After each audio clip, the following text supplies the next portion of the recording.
Bonjour à tous chers amis, on commence aujourd'hui le 4e chapitre de Sha'ar HaYichud Va'Emunah. Et pour récapituler ce qu'on avait vu dans les cours précédents, dans le dernier cours qu'on a vu la fin du 3e chapitre, puisqu'on était en train de débattre, est-ce que le monde existe réellement? Ou c'est juste un faux monde? Ou bien qu'on ne voit pas vraiment la réalité? Est-ce que c'est le nom de Dieu qui fait vivre? Est-ce que le monde peut vivre sans la divinité? En deux mots, est-ce que c'est un vrai monde qui se passe devant nos yeux ou un faux monde? Une fois qu'on a fini ces 3 premiers chapitres de Sha'ar HaYichud Va'Emunah, on va passer maintenant à une deuxième étape, dans les 3 prochains chapitres. Et là, la Noazaka va nous rentrer dans beaucoup plus de détails très très riches et très faciles, et très compréhensibles, avec des exemples concrets pour la vie de chacun d'entre nous, pour se dire, justement, puisque tout le monde parle aujourd'hui du réchauffement climatique, du soleil, pardon. On va essayer de comprendre ensemble comment fonctionne la Torah, pourquoi parfois dans notre prière, et surtout qu'on a quelques jours de Rosh Hashanah, c'est important de comprendre les prières, pourquoi parfois on utilise le mot Hashem, Yud Ke Vav Ke, c'est appelé le tétragramme, etc.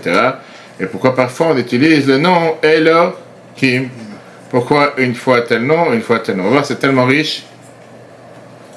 Et on va comprendre justement, on va voir cette appréciation de pouvoir comprendre la Torah et comprendre les prières. C'est un autre monde, ça n'a rien à voir avec quand tu pries. Et tu ne poses même pas la question pourquoi une fois c'est écrit Shema Israël, Hashem Elokeinu, pourquoi c'est écrit Bereshit bara Elohim, pourquoi c'est pas écrit Bereshit bara Hashem, et les autres noms. Mais avant d'entrer dans tout ça, plein de fois tu lis une histoire et tu ne comprends pas forcément ce qui se passe dans l'histoire et tu te dis, est-ce qu'on peut vraiment danser sur 2 mariages? Combien de fois on a dansé sur un mariage? Est-ce que tu peux essayer de équilibrer 2 mondes? Cette histoire te montre justement les 2 côtés du conflit. C'est sur ça qu'on va commencer aujourd'hui ce 4e chapitre de Sha'ar HaYichud Va'Emunah. 2 personnes sont entrées dans le bureau du Rabbi Maharaj, qui était le 4e Rabbi de Chabad. D'un côté, il y avait le Rav Avraham Lando, qui était le grand rabbin de la ville de Jembin, en Russie. De l'autre côté, il y avait ce qu'on appelle un apikoros, un juif athée, un apostat, quelqu'un qui était tellement anti-tout, habillé avec des habits modernes, classe, à l'époque, la petite moustache, etc. À l'époque moderne en Russie. Alors le Rav Lando vient, il le regarde et lui dit, écoute, moi je suis un chassid, naturellement parlant, c'est pour ça que j'ai envie de rencontrer le Rabbi pour lui demander des questions, service de Dieu, etc. Mais toi qui es une personne athée notoire, qu'est-ce que tu fais ici? Qu'est-ce que tu es venu voir un Rabbi? La personne lui répond, je suis venu demander au Rabbi une question qui me dérange, qui me trotte dans la tête. La Torah nous dit, Einod milvado. Einod milvado, qu'on dit en russe, la fameuse chanson, Niet, Niet, Niekavo, qui veut dire, il n'y a rien à part Dieu. Et la Chassidut t'explique, on a vu ça dans dans le premier chapitre, qu'il n'y a rien à part Dieu. Très bien. Et moi je demande, comment est-ce possible une chose pareille? C'est un mensonge. Chaque matin je me lève, j'ouvre les yeux, je vois des gens qui marchent, des gens qui travaillent, je vois des créatures sur terre. Je vois un monde infini devant mes yeux. Il y a une vie entière. Qu'est-ce que tu veux vraiment que je fasse? Tu vois, on va fermer sur le nefesh. Là, Dieu ne veut pas fermer. Regarde. Maintenant, tu vois, bon Dieu l'écoute.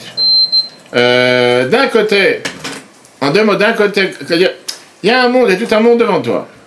Alors comment tu peux me dire, un homme nilvado, il n'y a rien à part Dieu? Non, laisse ouvert. Ah, jamais.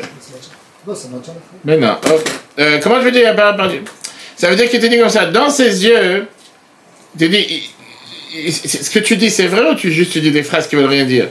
Tu dis, il n'y a rien à part Dieu, je vois tout un monde. Et donc il dit, pour moi, la Torah, elle est bizarre. Personnellement, elle est bizarre. Il y a des choses que je ne comprends pas. C'est pas clair. Viens, le Rav Lando, il lui dit, tu sais quoi? Moi, j'ai exactement la même question, mais le sens inverse. Puisque dans la Torah, c'est écrit qu'il n'y a rien à part Dieu, et je sais que ce qui est écrit dans la Torah, c'est la vérité absolue, comment mes yeux peuvent voir tout un monde? Il y a un problème avec mes yeux. Faut que je change de lunettes. Je change de prescription. Est-ce que c'est pas une vision ou une fiction? C'est-à-dire, puisque moi je regarde le monde, que ce que la Torah a dit, ça peut être que vrai. La vérité absolue, la Torah te dit, il n'y a rien à part Dieu, ça veut dire qu'il n'y a rien à part Dieu. S'il n'y a rien à part Dieu, alors pourquoi je vois un monde? Pourquoi je vois les arbres? Pourquoi je vois les voitures? Pourquoi je vois les êtres humains? Je ne devrais pas les voir. Je devrais voir que Dieu. Les 2 ils rentrent dans le bureau du Rabbi Maharaj, et les 2 ils rentrent ensemble. Ils ont la même question, tu sais quoi, viens, on va débattre ensemble. Le Rabbi Maharaj, il leur dit la phrase suivante. C'est quoi le premier verset de la Torah? Bereshit bara Elokim et hashamayim ve'et haaretz. Au commencement, Dieu créa le ciel et la terre. Qu'est-ce qu'on apprend? Vous voyez, voilà, je l'ai dit comme ça. On apprend que le monde et tout ce qu'il y a dans le monde, ce n'est pas une fiction ou une vision faussée qui est contre l'existence de Dieu. Mais bien au contraire, c'est le monde que Dieu a créé. Merci, au revoir. Ça, c'est l'histoire. Maintenant, analysons cette histoire ensemble. Et c'est ce qu'on va voir dans ce 4e chapitre, qui est très riche. Et on peut analyser cette histoire de 3 points de vue. D'un côté, le chassid, il veut dire d'un aspect de Gdusha, de sainteté. Il voit la divinité. Il voit comment cette divinité s'exprime dans chaque chose. Pour lui, il s'étonne comment ça se fait qu'il y a ce voile dans le monde. Comment ça se fait que le monde devrait avoir l'air de quelque chose qui est totalement différent.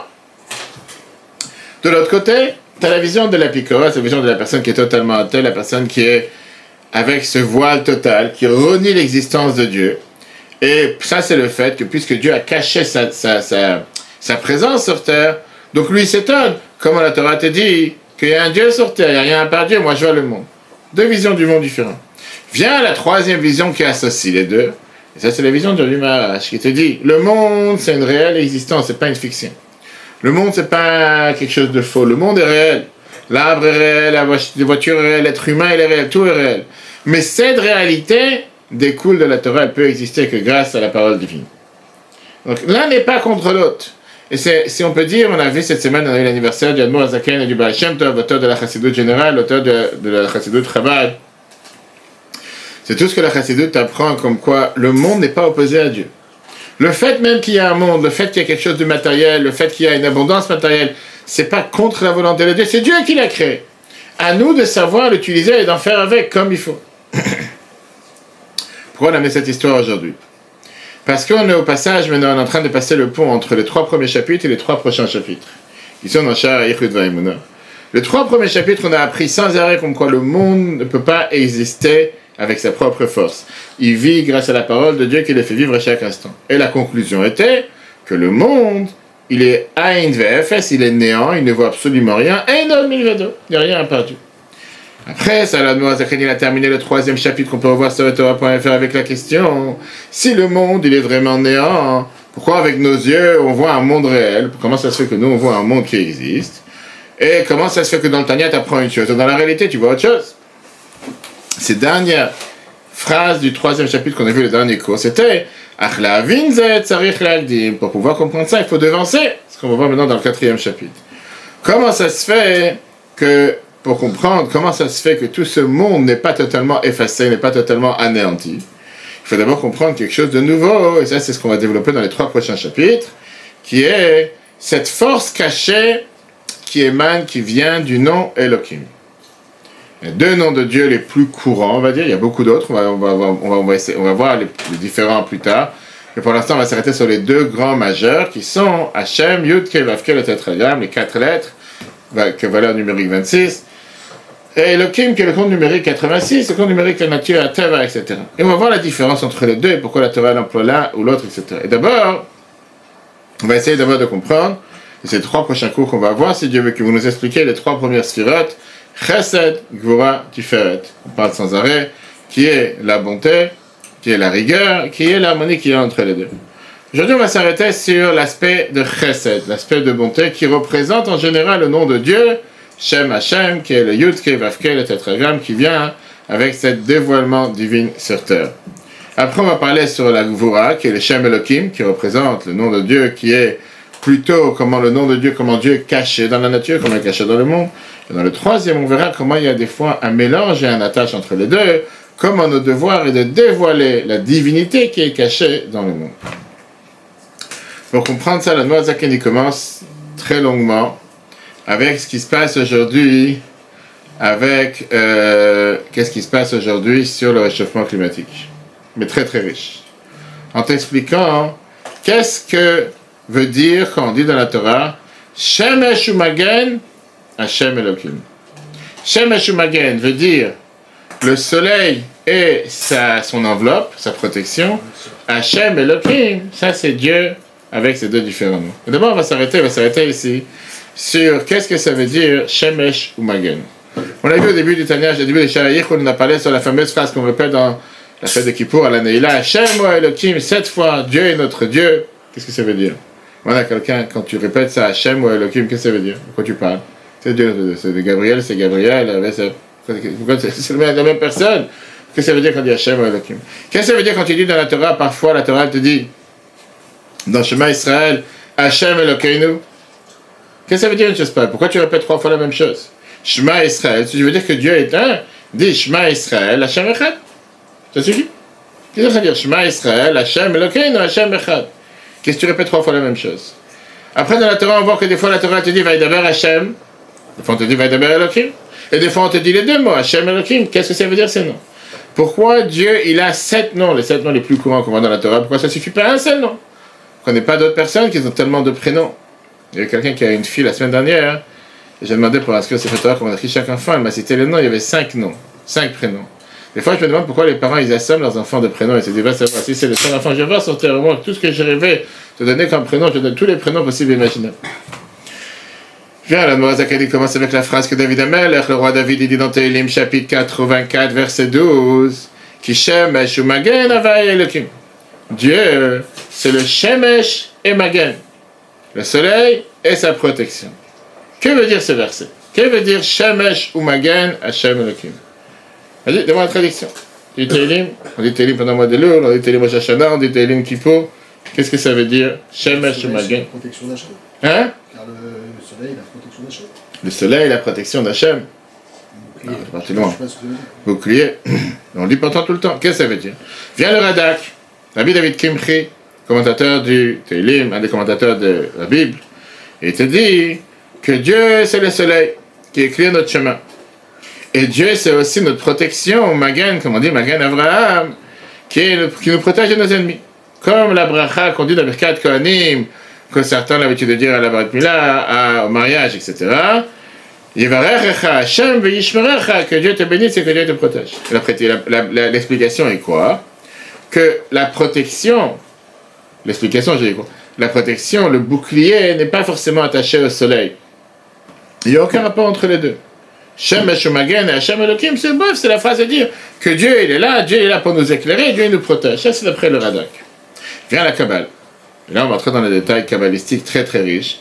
Et vient, on va, la Chassidut qui te fait verser ici toute une nouvelle lumière sur ce verset. Et il te montre comment David Amelech, le roi David, il t'explique la différence entre les deux noms, Hashem et Elokim, et comment on a le besoin d'avoir chacun de ces deux noms. Et comment ces deux noms travaillent en harmonie totale? D'après la Chassidut, Shemesh et Magen, c'est un bloc. Hashem et Elohim, c'est un deuxième bloc.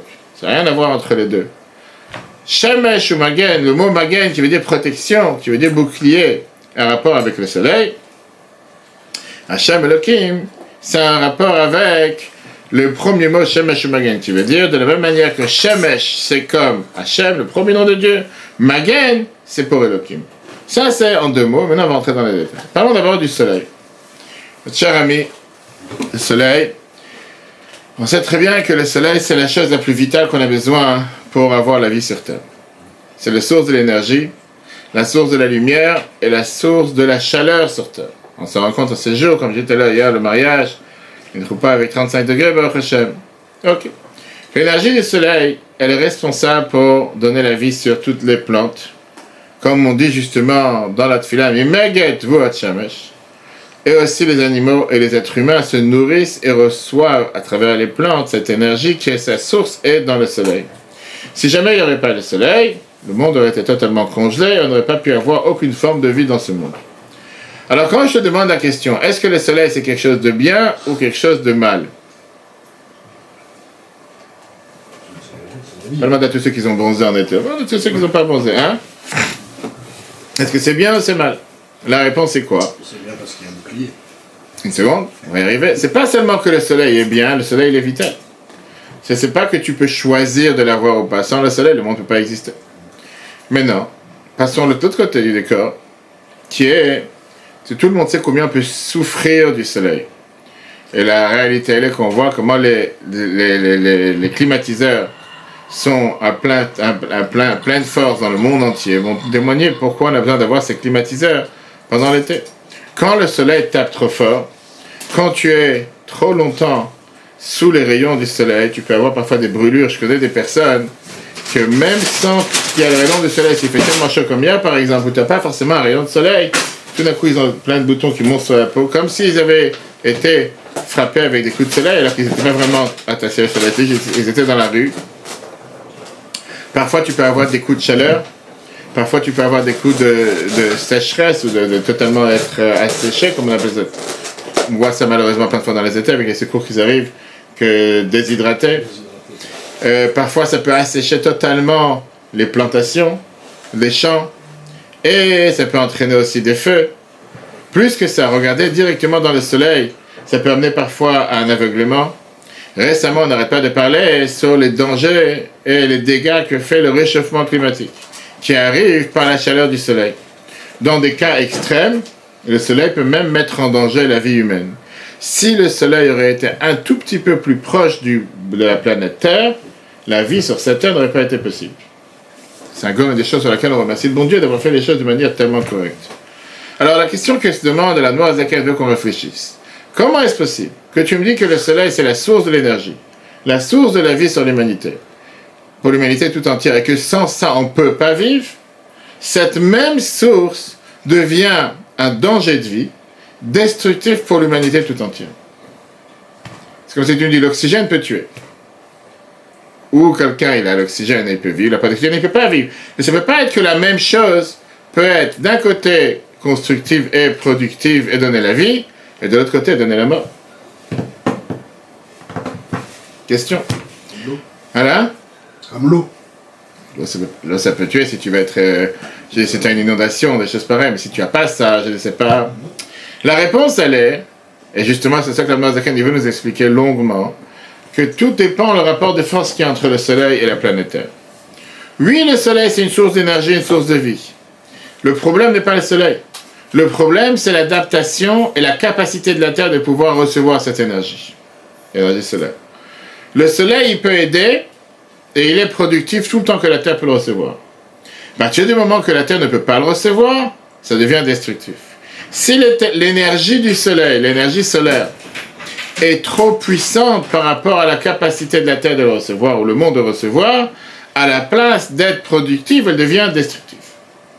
Mais c'est comme ça que Dieu il a créé le monde.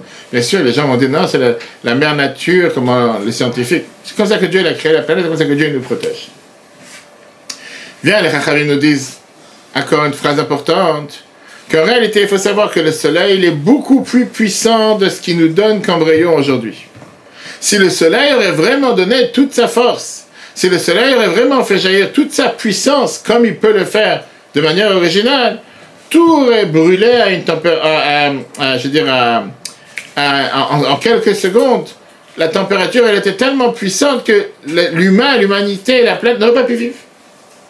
Dieu a fait en sorte que le Shemesh, il a un magen. Le soleil, il a cette protection qu'on a dit qui est Shemesh ou magen. Première partie du verset. Dieu il a mis cette protection au soleil. Chachamim nous explique c'est quoi cette protection. On appelle ça dans la halakha Nartik Hashemen, l'enveloppe du soleil.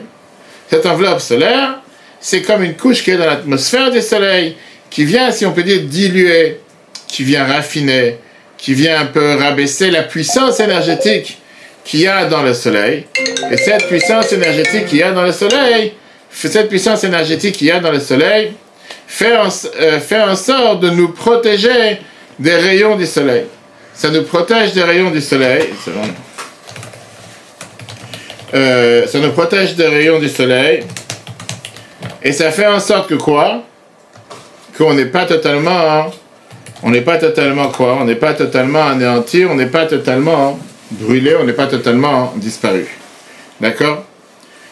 Si jamais le soleil sort de son enveloppe, elle va éclairer avec toute sa puissance, on ne pourra pas supporter une chose pareille. Ce qui ne veut pas dire que parce que tu as cette protection solaire, alors automatiquement ça suffit largement. Tu dois aussi te protéger. Et c'est pour ça que tu as énormément de personnes avec des différentes peaux différentes, qui doivent avoir des crèmes solaires, différents niveaux quand tu vas acheter pour les enfants, pour qu'ils vont en colonie, etc. Tu vas dans la pharmacie, tu dis c'est tel numéro, telle adaptation pour les bébés, pour les adultes. C'est sans fin l'industrie qu'il y a aujourd'hui pour se protéger ce qui est considéré la source de vie, que sans ça tu ne peux pas vivre. Où on a vu ça dans la Torah? qui et quand le soleil a été sorti de son enveloppe? Josué. Non, non, ça c'est pas exactement ça. Avec le chaud, etc., c'était que le soleil n'est pas parti se coucher. Avec Pilat. Non, après, c'est par rapport à qui? Ah oui, c'est le troisième jour avec Pilat. Pour Abraham. Tu vois, on compte pour Abraham qu'après la Brit Mila, on ne voulait pas, après la circoncision, Dieu il a sorti Chama Minat, il a sorti le soleil de sa poche, de son enveloppe, et c'est la Torah te dit que Dieu est sorti le voir que Chomayom. Chomayom, qui voulait dire comme la chaleur du jour. Les gens ne pouvaient pas sortir dans la rue. Je ne sais pas comment ils avaient la clim à la maison à l'époque. Je ne sais pas ce qu'ils avaient pour se protéger. Je ne pense pas que dans la maison il faisait moins chaud qu'à l'extérieur, c'était des tentes, mais peu importe. La Torah nous dit que quand Mashiach va venir, pareil, Dieu va faire sortir Chama Minat, le soleil de sa poche, de son enveloppe. Au Reshaim, Nidodim, les mauvaises personnes vont être brûlées, vont être touchées à cause de la puissance de ce soleil. Donc, le Magen, cette protection, cette armature, cette enveloppe qui nous protège du soleil, fait en sorte que d'un côté, le soleil est productif. Il joue son rôle. Son but, c'est d'aider la planète. Son but, c'est de donner la vie à la planète. Et à travers, justement, cette protection, le soleil est productif. S'il n'y avait pas eu le soleil, le monde n'aurait pas pu exister. Maintenant qu'on a affaire avec des grands érudits parmi nous, des grands intermédiaires qu'on apprend à l'Internet depuis plusieurs années, j'ai bien besoin de continuer le cours, parce que si tu as compris ce que la Moïse nous dit ici, tu as la réponse à la question de la suite du verset. Hashem Elohim. Le mot Azaken était dit, c'est exactement la même chose avec ce qu'on a dit, le nom de Hashem, Yud Kei Vav Kei le Tétragramme, et Elohim. Chapitre précédent, on a vu longuement comme quoi le monde est dépendant de la force divine, comme les rayons de soleil sont dépendants du soleil lui-même. Pour ça, la Moïse était dit, le soleil, c'est un exemple, Hashem Havaya au nom de Dieu. Parce que c'est la source de vie sur terre, comme on va tout de suite voir longuement. Néanmoins, le Shem Havaya, le nom de Dieu lui-même, ne suffit pas. S'il y avait seulement ce nom de Dieu, le monde aurait brûlé. Parce que le monde n'aurait pas pu supporter une telle force divine, une telle puissance divine. Si Dieu se dévoile avec toute sa puissance, si Dieu se dévoile avec toute sa force, on ne peut pas résister. On n'aurait même pas eu le choix et la possibilité d'avoir ce qu'on appelle le libre arbitre. Tu n'aurais pas pu faire quelque chose contre la volonté de Dieu. Le monde aurait été réellement d'une manière que Ein Om Milvado, il n'y a rien à part Dieu. S'il n'y a rien à part Dieu, automatiquement, si tu fais quoi que ce soit contre Dieu, ça n'existe plus. Où on a vu une chose pareille? Non? Où on l'a vu? C'est David mort? Non? Il y a des gens qui ont laissé le cerveau en vacances. Quand on a reçu la Torah au Mont Sinaï, Dieu s'est dévoilé au peuple juif. On a reçu les deux premières phrases. Et qu'est-ce que la Torah dit? Qu'est-ce qui s'est passé? Bachanishmatan. Ils ont dit, on ne peut pas supporter, c'est trop puissant, c'est trop fort. Comme Dieu a voulu nous donner un monde avec un libre arbitre, c'est la paracha de cette semaine encore une fois, comme d'habitude, paracha Nitzavim, c'est le chita d'aujourd'hui, que Dieu te dit, je t'ai donné la vie, je t'ai donné la mort, je t'ai donné le bien, je t'ai donné le mal, et je te demande de choisir la vie. Dieu nous a donné cette possibilité de choisir. Pour ça, Dieu il utilise le nom Elohim. Pourquoi le nom Elohim? Son rôle, c'est d'être une protection et d'être comme une enveloppe qui va diminuer et diluer la puissance divine qui vient avec le Shem Havaya. Et de... c'est pas le dîne. Elohim, c'est pas le dîne. Aussi, c'est ce qu'on a dit, la Gvoura, on va voir plus tard.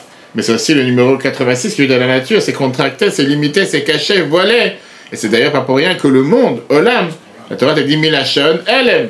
Olam, ça vient du nom caché. Caché veut dire ça voile et ça cache la divinité, la force puissance de Dieu. Et donc, qu'est-ce qui gagne ce nom Elohim? Ça te donne un sentiment d'existence, ça te donne un sentiment que tu existes, que tu vaux quelque chose, et ça te donne la possibilité d'avoir un libre arbitre, de faire contre la volonté de Dieu, comme on a vu la dernière fois dans l'autre cours précédent, que les Réchaïm, même la force qu'ils ont pour agir contre la volonté de Dieu, c'est Dieu qui leur donne cette force, pourquoi pas, mais c'est pas pour autant qu'il empêche le nom de Dieu d'exister. Il aide le nom de Dieu à pouvoir, le premier nom, Shem Hashem, il aide à agir sur Terre, à faire vivre la planète, mais d'une manière que la planète pourra l'accepter. Parce que si jamais le nom de Dieu sera trop puissant, la planète va disparaître. Exactement comme on a vu au départ avec Shemesh et Magen. D'accord? Regardez maintenant dans le texte. Dans le 4e chapitre, qui est inactif, c'est écrit dans Tehillim 84, qui Shemesh ou Magen, Hashem Elohim. que le soleil, on a vu tout à l'heure la différence entre l'explication du Radak, Rabbi David Kimchi, et le Chassidut et la Kabbale. Shemesh Magen, eux, ils disent que Dieu, c'est comme une protection, etc. Un soleil, une protection qui nous protège de nos ennemis. Mais bien la Kabbalah et la Chassidut et la Moazaka t'expliquent, non. Magen, c'est quoi une protection? C'est quoi? Hu Nartak, c'est comme l'enveloppe.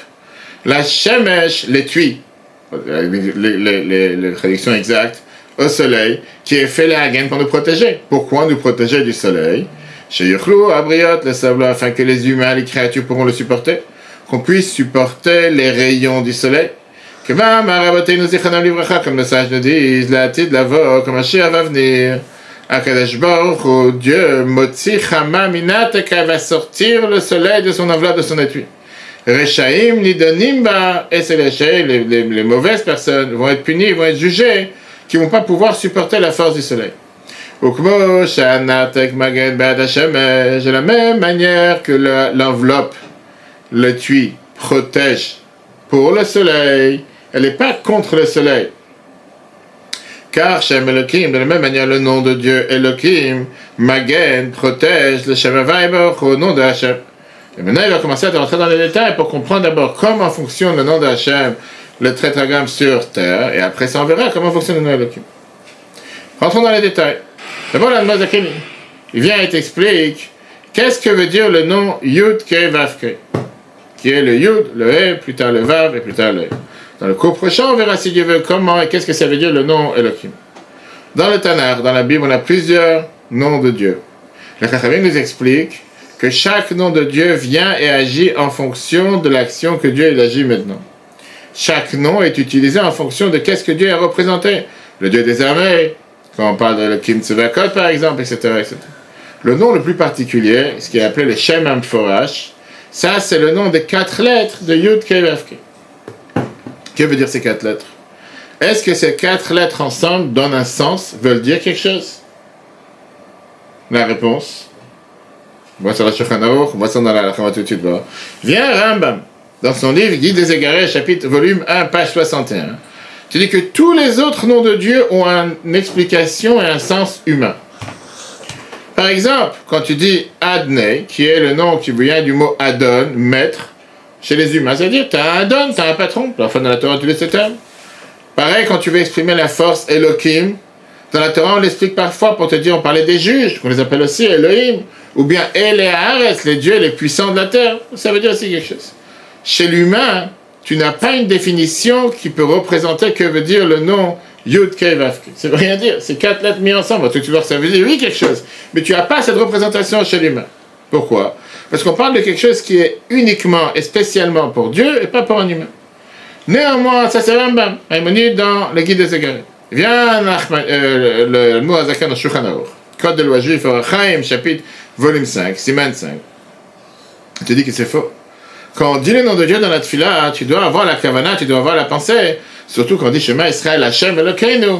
Hashem, tu dois penser à Yah, Ove, Veillé. Il était, il est et il sera. D'ailleurs, c'est le même terminologie que Yud Kei Vav Kei.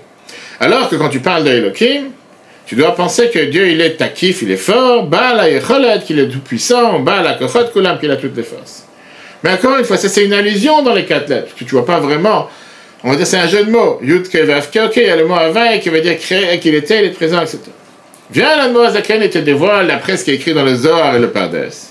Qu'en réalité, le nom Havai, il a aussi une explication terminologique. C'est pas juste le sens, l'explication. Les 3 lettres, Hey, Vav et viennent du mot Mehave qui veut dire créer.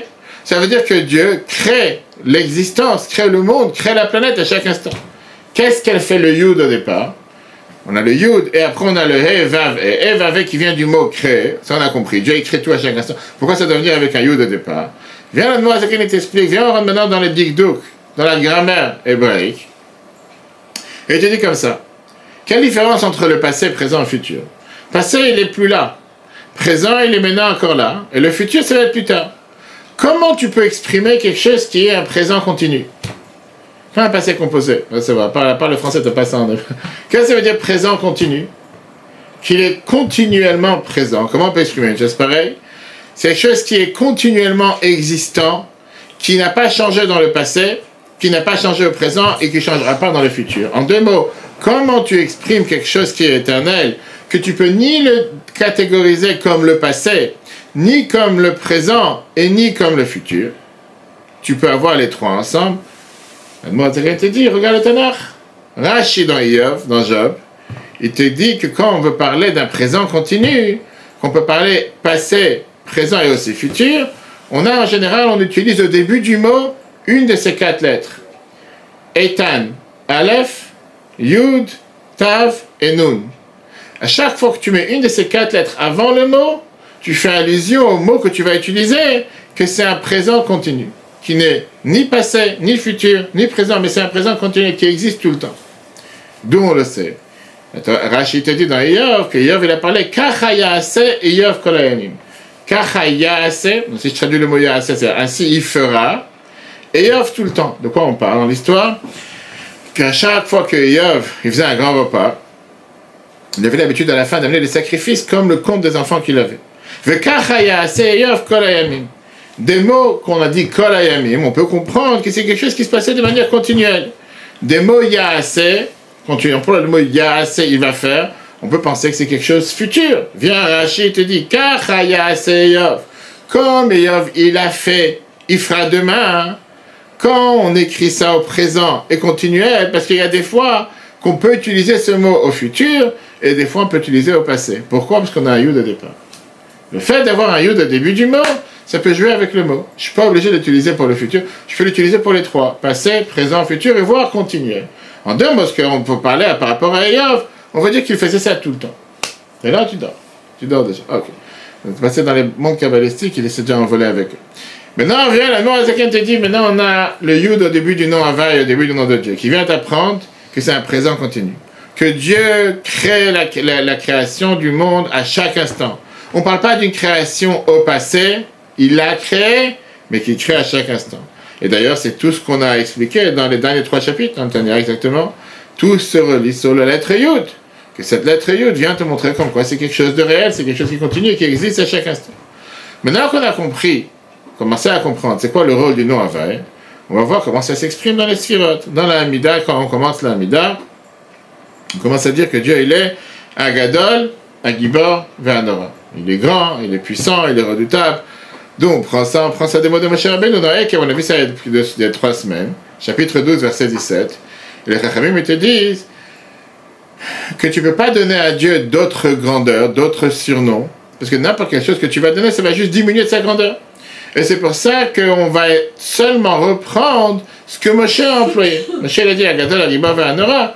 C'est pour ça qu'on dit la même chose. Après, tu posais la question, pourquoi que ça? Rajoute toute une liste de Vincent. Viens, la Kabbalah te dit, Gadol, ça fait allusion à Midat HaChesed, la bonté. Gibor, ça fait allusion à Gvura, la dureté. On voit aussi dans Vaïvarer David, qu'on parle là-bas les 7 Sphirot, et qu'est-ce qu'on dit? Lecha Hashem Agdula, Gadol, Agvura, Vatiferet. Après, on verra les autres. Kichol Bashamaim Uvaretz, Lecha Hashem Amamlacha, Yesod de Machot, on va expliquer plus tard. Mais en tout cas, on voit d'ici que quand on dit Gadol, Gadol veut dire Chesed. Encore une fois, à qui on fait allusion? À Havaï, qui est le premier nom de Dieu. Quel rapport entre grandeur et Chesed? Pourquoi, quand tu parles d'Havaï, tu parles du premier nom de Dieu, le plus important, ça fait forcément allusion à grandeur et Chesed. C'est pour ça que l'Admorazaken commence à expliquer. Tu as 2 choses sur terre. Tu as un Gadol et tu as un Gibor. Tu as un grand et tu as un fort. Qu'est-ce que ça veut dire être grand? Ça veut dire être large, s'étaler dans tous les sens. Un fort, c'est quelqu'un qu'en général, il garde la force à l'intérieur de lui. Il ne va pas s'étaler. À la place d'investir dans s'élargir, il va investir dans la puissance, dans se fortifier encore plus. Ça, c'est le lien qu'il y a entre Gadol et Chesed, puisque Chesed veut dire éparpiller l'abondance, donner à tout le monde, comme on a vu avec Abraham, la situation dans laquelle quelqu'un il va s'élargir beaucoup plus que sa place et sa nature humaine. Quand tu dis que Dieu est Gadol, qu'est-ce que ça veut dire que Dieu il est Gadol? On parle de la bonté divine, qui est responsable. Pourquoi? Qui est responsable pour toute la bonté qui existe sur la planète. Tout d'abord, on parle de l'existence même du monde, la création du monde, qui découle de l'abondance que Dieu a donnée sur terre et la lumière divine qui est infinie. Ça, c'est un rapport avec le Chesed, du fait que le monde existe, le Chesed Chinam, le monde existe avec une bonté gratuite. Après, on a les autres midot, les dînes, la punition, le salaire, mida keneged mida, mesure pour mesure. Mais même avec ça, Dieu ne doit absolument rien. On n'a aucun mérite d'exister qui prouve et qui force Dieu de nous maintenir à cause de nos actions. Et on ne peut pas venir avec n'importe quelle demande. Quand on fait des slichot, comme on va commencer ce samedi soir chez les communautés ashkénazes, on dit Dieu, c'est toi qui as la justice. Et nous, on vient devant toi avec honte. Avec quoi on va se permettre de venir devant Dieu, demander qu'on a besoin de telle et telle chose. Dieu, avec sa bonté, il a décidé de nous donner la vie.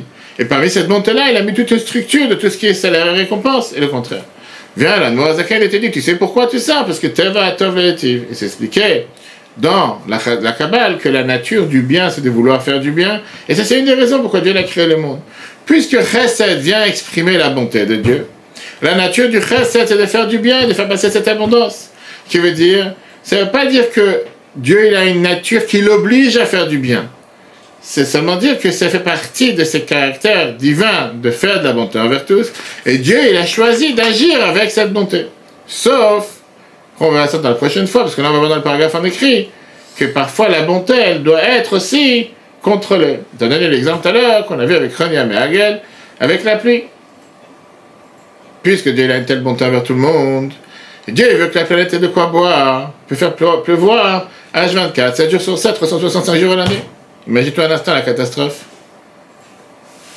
Ce chesed doit être contenu. Si ce chesed n'est pas contenu, ça fait un désastre. Revenons à l'exemple qu'on a dit tout à l'heure. Le soleil, c'est la source de bonté. Sans le soleil, la planète ne peut pas vivre. Ce soleil, s'il n'est pas contrôlé, s'il n'est pas contenu, s'il n'est pas limité, c'est une catastrophe. Tu es obligé d'avoir le magan, tu es obligé d'avoir cette protection, tu es obligé d'avoir cet étui qui protège le soleil. De là, on va voir si tu veux le cours prochain, pourquoi tu es obligé d'avoir pas seulement le nom de Dieu le premier, mais Elohim, qui est Elohim, qui représente la Gvura, qui représente justement voiler cette face, cette protection sur le soleil, cette protection sur la veille, faire en sorte que cette bonté est adaptée en fonction de ce que le monde a besoin. Parce que si jamais il n'y aurait pas eu Elohim, il n'y aurait eu que Hachem, le premier nom, le monde n'aurait pas pu se maintenir, le monde n'aurait pu exister. Et là, on commence à comprendre pourquoi le premier verset de la Torah, c'est quoi? Bereshit bara, on dit pas Hachem, on dit Elohim. Parce que si ça aurait été qu'avec le chesed, tu dis, mais pourquoi tu es dur? Comme parce que tu n'es pas dur. C'est-à-dire que tu es un parent dur parce que tu dis à ton fils d'aller dormir à 11h du soir. Oui, tu peux laisser réveiller toute la nuit. Tu peux être que chesed. Mais c'est très bien qu'il ne va pas tenir le lendemain. Donc tu es obligé d'être ce que tu appelles Dieu, mais c'est pas dur. C'est la plus grande bonté que tu es en train de faire. Shem Havai Pirush, qu'est-ce que ça veut dire le nom Havai? Shem Havai Takol Ma'inlesh. Que Dieu il a tout créé du néant à l'existant. Après on a expliqué, vient le Yud. Le Yud et Shem Havai, parce qu'Havai ça vient du mot Me'avai qui fait créer. Très bien, pourquoi j'ai besoin du Yud? De le Yud, mais Shem Meshet, il vient être utilisé à la Peoula Shib et la Shan Ovevati. Vitamin. L'action qui est continuelle et cette action qui est éternelle. Comme Rashi l'explique sur le verset de Iyov, Kachaya se Iyov Kolayimim, ainsi fait Iyov tous les jours. Vain, ça veut dire vitalité qui est influencée, qui est générée.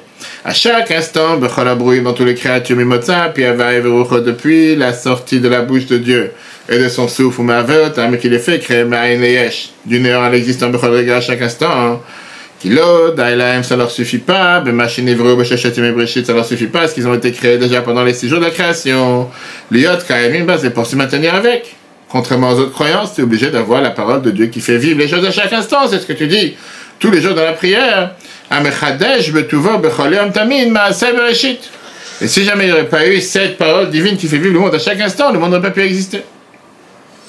Il te dit que quand tu parles des Sidur Shvach Shel HaKadosh Baruch Hu, quand tu parles de la manière, comment pouvoir parler des louanges de Dieu, à chaque fois on revient dans la prière avec les différents termes, Agadol, Agibor, Ve'anora. On a expliqué pourquoi on dit Agadol, Agibor, Ve'anora et pas autre chose, qu'on veut faire comme Moshe Rabbeinu, etc. Et on a dit que Gadol, ou Milat HaChesed, quand on parle de Gadol, c'est allusion avec le Milat HaChesed de la bonté. Il passe le Tachayou de faire d'éparpiller cette vitalité. La mode dans tous les mondes, au bruit, mais les créatures, le Ein-Ket sans limite, Vetach, les Tébut.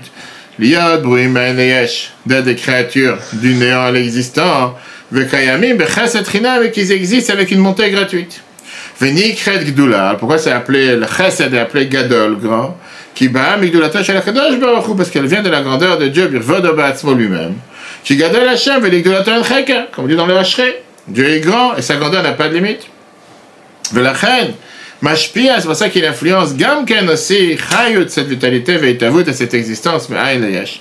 Du néant à l'existant, le Lamot Ubrim Enket, ce monde et aux créatures sans limite. Pourquoi Dieu il le fait? Pas parce qu'il est obligé de le faire, parce qu'il a une nature de bonté. Non, parce que Teva Tov Leitiv, la nature du bien, c'est de faire du bien aux autres. Il peut très bien ne pas le faire. Et avec ça, la Mozaken détermine pourquoi on a besoin d'avoir ce nom, qui est le nom Hachem. Et la semaine prochaine, on verra pourquoi on peut pas, on dit pas seulement Shem Hashumagen Hachem, on dit Shem Hashumagen Hachem Elohim. Tu es obligé d'avoir cette protection qui est Elohim, qui représente la rigueur à Gibor, qui vient juste après Agadol. Ça mène avec une merveilleuse histoire. L'Admor HaZaken, il avait deux chassidim, deux disciples qui étaient très dédiés à toute bonne cause. Et chaque fois qu'il faisait appel à eux pour aider les nécessiteux, les prisonniers, comme ça, il était présent. Ils donnaient tout ce qu'ils avaient dans leur poche sans discuter. Il y avait une différence entre les deux. L'un, il rentrait la main dans la poche et donnait tout avec joie sans vérifier. Il avait prends, merci, au revoir. Le deuxième, il avait du mal à donner. Il sortait l'argent de la poche, après il regardait combien il y a, et à la fin, il donnait. Tu vas me dire quelle différence? Les deux, ils donnent. La différence, elle est que, il venait du monde de Chesed, donc il venait du monde de Gvura. Le premier, c'était du monde de Chesed, donc il éparpillait le plus possible. Il a même besoin de voir ce qu'il y a dans la poche, peu importe ce qu'il y a, il donne. L'autre, il venait du monde de Gvura, qui était un monde dans lequel il devait parfois se concentrer sur soi-même. C'était difficile pour lui de donner. À la fin, il finissait par donner. Et puisqu'il passait par la Gvura, il devait d'abord vérifier combien est sorti, et après donner. C'est la différence qui est entre eux. Avec ça, on a terminé cette merveilleuse explication pour commencer à comprendre seulement pourquoi. Comment est-ce possible, la question qu'on a demandé au départ, est-ce que le monde existe ou n'existe pas? Le monde, il est réel. On a vu la réponse de Rabbi Maharash, le monde est vrai. Tu ne peux pas penser que le monde est faux comme ce chassid qui est venu lui voir et dire non, moi je vois que Dieu, il n'y a pas de monde. Tombe pas la tête, le monde, il est vrai. Ce monde, c'est un monde que Dieu, il a créé. Sauf que Dieu a dû les créer avec plusieurs différents noms. Et ces différents noms sont exprimés chaque jour. Et si jamais un de ces noms n'est pas exprimé, le monde ne peut pas survivre. Et le meilleur exemple pour pouvoir le comprendre, le réchauffement climatique. Cours sera un replay sur retora.fr. Je rappelle à tout le monde que cette période de Elul, la période, on fait le bilan pour la dernière année et pour la nouvelle année, on a parlé longuement cette semaine, faire le bilan avec joie, ne pas exagérer sur les défauts ni sur les qualités, mais surtout se dire que Dieu nous accorde une merveilleuse année en rajoutant dans toutes les bonnes actions, et particulièrement la tzaka envers Chabad77.org, campagne de Ch'tishri. Et si Dieu veut, à la semaine prochaine. Que Dieu vous bénisse. De bonnes nouvelles pour tous. Shana Tova et à bientôt.